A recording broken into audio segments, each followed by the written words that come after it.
So here we have the Toyota CHR Hybrid Automatic on a 68 plate. I'm going to start off by showing you around the outside of the car, and then we'll hop in and run through some controls on the inside. But from the outside, you can see it's a 5-door car with alloy wheels and tinted windows. Let's start off inside the boot and then work our way around the rest of the car from there. As we approach the boot, you'll see we have reversing sensors. This car's also got a reversing camera, plenty of boot space as well, along with that 60/40 split folding rear seat, should you wish to increase this space even further. Okay, so we're just going to work our way back round to the front of the car, and then we'll hop in and run through some controls on the inside. But now that we've done a full circle of it, you can see it's in excellent condition the whole way round. Just briefly before we climb in, I think it's well worth seeing the interior from this exterior point of view. There's plenty to run through on the dashboard, so let's hop in and we'll do that right now. Okay, now that we're inside the car, we're going to start with the dials. On the right-hand side, we have the speedometer and fuel gauge. On the left-hand side, we have the gauge that will tell you whether the batteries are charging, whether you're driving in eco mode or the power band for the car. In the middle, you can see the total miles. They are 9,393. Above that, we have a digital readout for the speedometer. That information can be changed using buttons on the steering wheel for various bits of car and trip computer and fuel economy information, as you can see.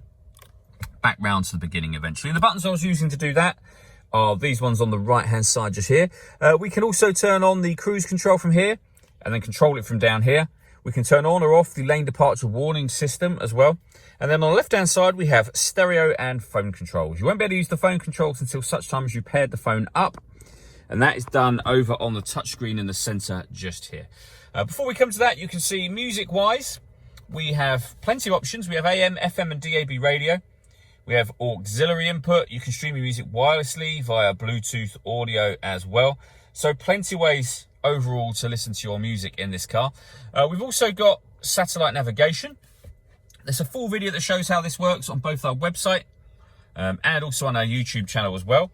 And if I pop the car into reverse, you'll see we have a full color reversing camera with guidelines showing you what direction the car is headed in relation to the image that you see being shown on the screen.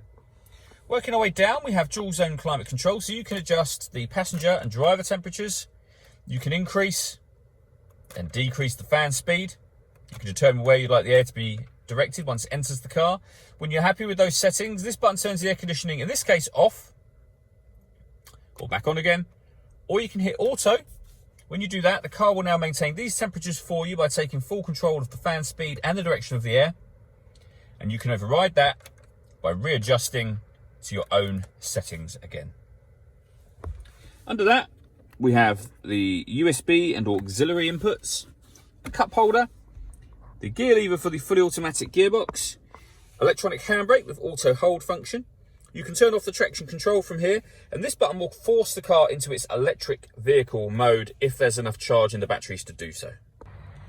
All that leaves me to say is thank you for taking the time to watch this video. If you'd like to come and see the car in person and have a test drive, please feel free to call any of our MJA sites. We'd love to hear from you soon.